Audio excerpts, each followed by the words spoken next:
بے شک اللہ میرا پروردگار ہے اور تمہارا بھی پروردگار، یہی سیدھا راستہ ہے کہ صرف اسی کی عبادت کرو۔ پھر جب عیسیٰ نے محسوس کیا کہ وہ کفر پر آمادہ ہیں تو انہوں نے اپنے پیرووں سے کہا، کون کون لوگ ہیں جو اللہ کی راہ میں میرے مددگار ہیں؟ حواریوں نے کہا، ہم اللہ کے دین کے مددگار ہیں، ہم اللہ پر ایمان لا چکے ہیں اور گواہ رہیے کہ ہم فرما بردار ہیں۔ اے ہمارے رب، آپ نے جو کچھ نازل کیا ہے ہم اس پر ایمان لائے ہیں اور ہم نے رسول کی اتباع کیا، لہٰذا ہمیں ان لوگوں میں لکھ دیجیے جو حق کی گواہی دینے والے ہیں۔ اور ان کافروں نے عیسیٰ علیہ السلام کے خلاف خفیہ تدبیر کی اور اللہ نے بھی خفیہ تدبیر کی، اور اللہ سب سے بہتر تدبیر کرنے والا ہے۔ اس کی تدبیر اس وقت سامنے آئی جب اللہ نے کہا تھا کہ اے عیسیٰ، میں تمہیں صحیح سالم واپس لے لوں گا اور تمہیں اپنی طرف اٹھا لوں گا، اور جن لوگوں نے کفر اپنا لیا ہے ان کی ایذا سے تمہیں پاک کروں گا، اور جن لوگوں نے تمہاری اتباع کی ہے ان کو قیامت کے دن تک ان لوگوں پر غالب رکھوں گا جنہوں نے تمہارا انکار کیا۔ پھر تم سب کو میرے پاس لوٹ کر آنا ہے، اس وقت میں تمہارے درمیان ان باتوں کا فیصلہ کروں گا جن میں تم اختلاف کرتے تھے۔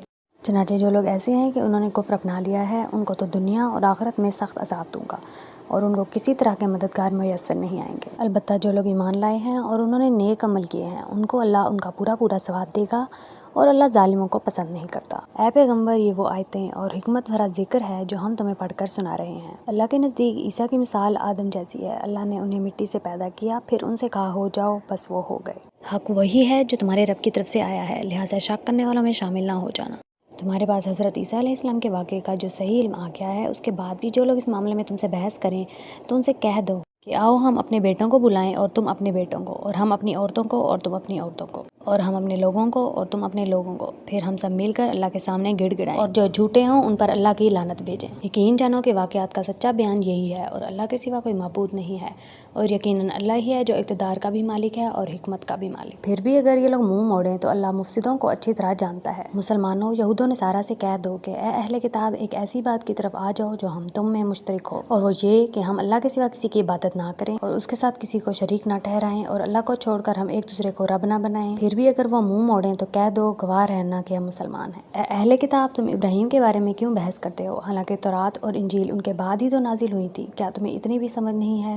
دیکھو، یہ تم ہی تو ہو جنہوں نے ان معاملات میں اپنی سی بحث کر لی ہے، جن کا تمہیں کچھ نہ کچھ علم تھا۔ اب ان معاملات میں کیوں بحث کرتے ہو جن کا تمہیں سرے سے کوئی علم ہی نہیں ہے؟ اللہ جانتا ہے اور تم نہیں جانتے۔ ابراہیم نہ یہودی تھے نہ نصرانی، بلکہ وہ تو سیدھے سیدھے مسلمان تھے اور شرک کرنے والوں میں کبھی شامل نہیں ہوئے۔ ابراہیم کے ساتھ تعلق کے سب سے زیادہ حقدار وہ لوگ ہیں جنہوں نے ان کی پیروی کی، نیز یہ نبی آخر الزماں صلی اللہ علیہ وآلہ وسلم اور وہ لوگ ہیں جو ان پر ایمان لائے، اور اللہ مومنوں کا کارساز ہے۔ مسلمانوں، اہل کتاب کا ایک گروہ یہ چاہتا ہے کہ تم لوگوں کو گمراہ کر دے، حالانکہ وہ اپنے سوا کسی اور کو گمراہ نہیں کر رہے، گرچہ انہیں اس کا احساس نہیں ہے۔ اے اہل کتاب، اللہ کی آیتوں کا کیوں انکار کرتے ہو، حالانکہ تم خود ان کے من جانب اللہ ہونے کے گواہ ہو؟ اے اہل کتاب، تم حق کو باطل کے ساتھ کیوں گڈ کرتے ہو اور کیوں جان بوجھ کر حق بات کو چھپاتے ہو؟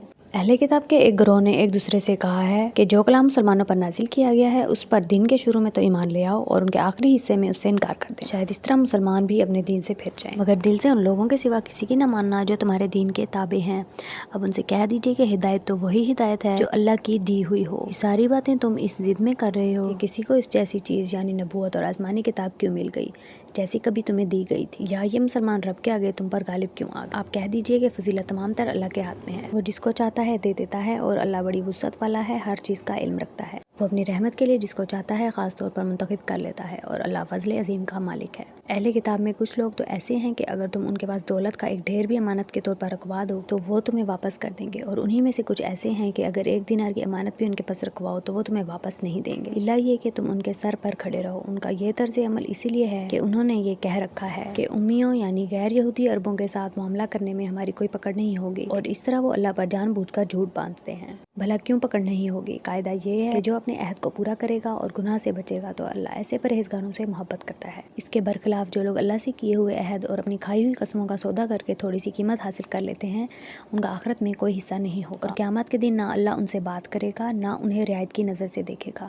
نہ انہیں پاک کرے گا، اور ان کا حصہ تو بس عذاب ہوگا، انتہائی دردناک۔ اور انہی میں سے ایک گروہ کے لوگ ایسے ہیں جو کتاب یعنی تورات پڑھتے وقت اپنی زبانوں کو مروڑتے ہیں تاکہ تم ان کی مروڑ کر بنائی ہوئی اس عبارت کو کتاب کا حصہ سمجھو، حالانکہ وہ کتاب کا حصہ نہیں ہوتی، اور وہ کہتے ہیں کہ یہ عبارت اللہ کی طرف سے، حالانکہ وہ اللہ کی طرف سے نہیں ہوتی، اور اس طرح وہ اللہ پر جانتے بوجھتے جھوٹ باندھتے ہیں۔ یہ کسی بشر کا کام نہیں کہ اللہ تو اسے کتاب اور حکمت اور نبوت عطا کرے اور وہ اس کے باوجود لوگوں سے کہے کہ اللہ کو چھوڑ کر میرے بندے بن جاؤ۔ اس کے بجائے وہ تو یہی کہے گا کہ اللہ والے بن جاؤ، کیونکہ تم جو کتاب پڑھاتے رہے ہو اور جو کچھ پڑھتے رہے ہو اس کا یہی نتیجہ ہونا چاہیے۔ چاہیے، اور نہ وہ تمہیں یہ حکم دے سکتا ہے کہ فرشتوں اور پیغمبروں کو خدا قرار دے دو۔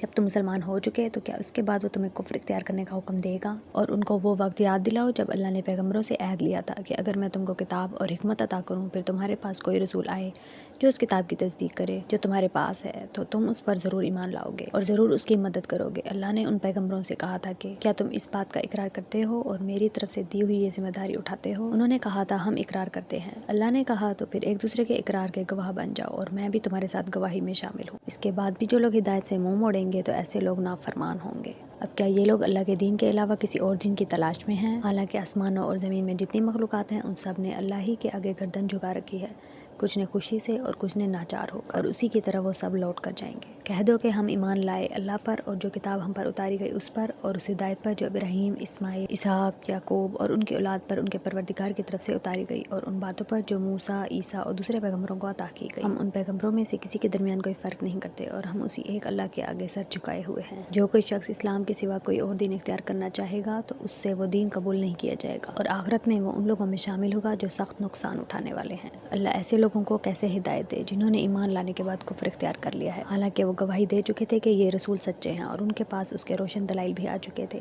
اللہ ایسے ظالموں کو ہدایت نہیں دیا کرتا۔ ایسے لوگوں کی سزا یہ ہے کہ ان پر اللہ کی، فرشتوں کی اور تمام انسانوں کی پھٹکار ہے۔ اسی پھٹکار میں یہ ہمیشہ رہیں گے، نہ ان کے لیے عذاب ہلکا کیا جائے گا، نہ انہیں کوئی مہلت دی جائے گی۔ البتہ جو لوگ اس سب کے بعد بھی توبہ کر کے اپنی اصلاح کر لیں تو بے شک اللہ بہت بخشنے والا بڑا مہربان ہے۔ اس کے برخلاف جن لوگوں نے ایمان لانے کے بعد کفر اختیار کیا پھر کفر میں بڑھتے ہی چلے گئے، ان کی توبہ ہرگز قبول نہ ہوگی۔ ایسے لوگ راستے سے بالکل ہی بھٹک چکے ہیں۔ جن لوگوں نے کفر اپنایا اور کافر ہونے کی حالت میں ہی مرے، ان میں سے کسی سے پورے زمین بھر کا سونا قبول نہیں کیا جائے گا، خواہ وہ اپنی جان چھڑانے کے لیے اس کی پیشکش ہی کیوں نہ کرے۔ ان کو تو دردناک عذاب ہو کر رہے گا، اور ان کو کسی قسم کے مددگار میسر نہیں آئیں گے۔ تم نیکی کے مقام تک اس وقت تک ہرگز نہیں پہنچو گے جب تک ان چیزوں میں سے اللہ کے لیے خرچ نہ کرو جو تمہیں محبوب ہیں، اور جو کچھ بھی تم خرچ کرو اللہ اسے خوب جانتا ہے۔ تورات کے نازل ہونے سے پہلے کھانے کی تمام چیزیں جو مسلمانوں کے لیے حلال ہیں بنی اسرائیل کے لیے بھی حلال تھی، سوائے اس چیز کے جو اسرائیل یعنی یعقوب علیہ السلام نے اپنے اوپر حرام کر لی تھی۔ اے پیغمبر، یہودیوں سے کہہ دو کہ اگر تم سچے ہو تو تورات لے کر آؤ اور اس کی تلاوت کرو۔ پھر ان باتوں کے واضح ہونے کے بعد بھی جو لوگ اللہ پر جھوٹ بہتان باندھیں تو ایسے لوگ بڑے ظالم ہیں۔ آپ کہیے کہ اللہ نے سچ کہا ہے، لہٰذا تم ابراہیم کے دین کا اتباع کرو جو پوری طرح سیدھے راستے پر تھے، اور ان لوگوں میں سے نہیں تھے جو اللہ کی خدائی میں کسی کو شریک مانتے ہیں۔ حقیقت یہ ہے کہ سب سے پہلا گھر جو لوگوں کی عبادت کے لیے بنایا گیا یقینی طور پر وہ ہے جو مکہ میں واقع ہے، اور بنانے کے وقت ہی سے برکتوں والا اور دنیا جہان کے لوگوں کے لیے ہدایت کا سامان ہے۔ اس میں روشن نشانیاں ہیں، مقام ابراہیم ہے، اور جو اس میں داخل ہوتا ہے امن پا جاتا ہے، اور لوگوں میں سے جو لوگ اس تک پہنچنے کی استطاعت رکھتے ہوں ان پر اللہ کے لیے اس گھر کا حج کرنا فرض ہے، اور اگر کوئی انکار کرے تو اللہ دنیا جہان کے تمام لوگوں سے بے نیاز ہے۔ کہہ دو کہ اے اہل کتاب، اللہ کی آیتوں کا کیوں انکار کرتے ہو؟ جو کچھ تم کرتے ہو اللہ سب کا گواہ ہے۔ کہہ دو کہ اے اہل کتاب، اللہ کے راستے میں ٹیڑھ پیدا کرنے کی کوشش کر کے ایک مومن کے لیے اس میں کیوں رکاوٹ ڈالتے ہو، جبکہ تم خود حقیقت حال کے گواہ ہو۔ جو کچھ تم کر رہے ہو اللہ اس سے غافل نہیں ہے۔ اے ایمان والو، اگر تم اہل کتاب کے ایک گروہ کی بات مان لو گے تو وہ تمہارے ایمان لانے کے بعد تم کو دوبارہ کافر بنا کر چھوڑیں گے۔